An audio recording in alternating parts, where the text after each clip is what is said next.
Welcome back to the Knowledge Economy workshops. Today we have examples of how brands and creators within the knowledge economy have approached market research and product development in ways that mirror the strategies mentioned in the previous workshop as multiple choice options.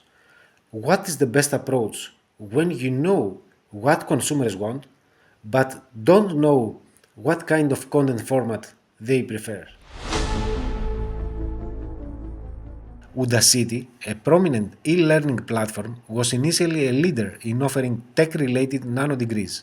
However, they became slow to diversify their offerings beyond tech courses, over-researching niche demands before moving into areas like business or creative skills. Meanwhile, competitors like Coursera and Skillshare capitalized on a broader range of subjects, capturing non-tech audiences. The lesson is this: Udacity's hesitation to expand into other areas, despite obvious demand, slowed their growth in the broader online learning space. Before being acquired by LinkedIn, Lynda.com offered a vast library of instructional content, but was not particularly strategic in curating it for specific market needs. While strong in design and software tutorials, it struggled to define itself as the go-to platform for specialized skills, compared to platforms that targeted more niche areas. The lesson is this: Lynda.com had great content but needed a more strategic approach in targeting emerging professional fields, which could have accelerated its growth.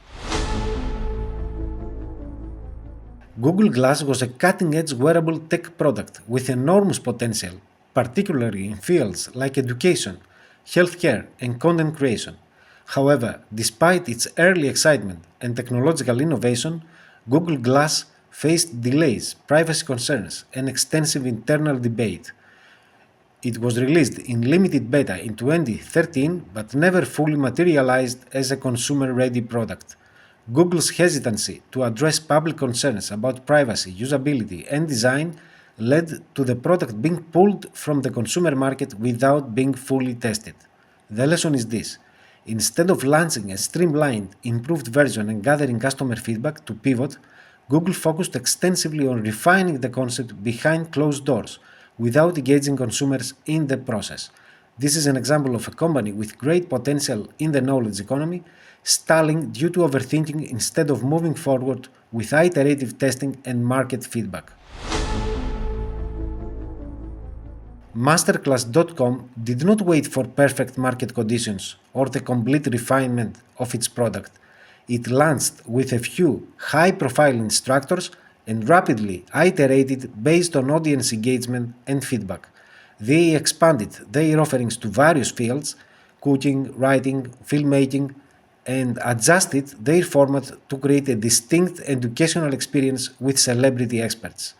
The lesson is this: MasterClass' immediate entry into the market with a limited but high-impact offering allowed them to gain real-world feedback and quickly iterate, ultimately leading to massive success.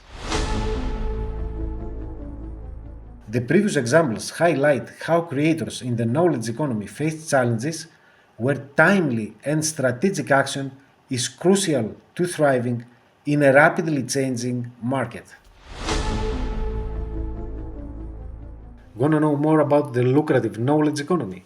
Check out the Theory Hub and the dedicated page with workshops, problems, exercises, and examples, and get access to the upcoming live challenge. And I'll see you in the next workshop.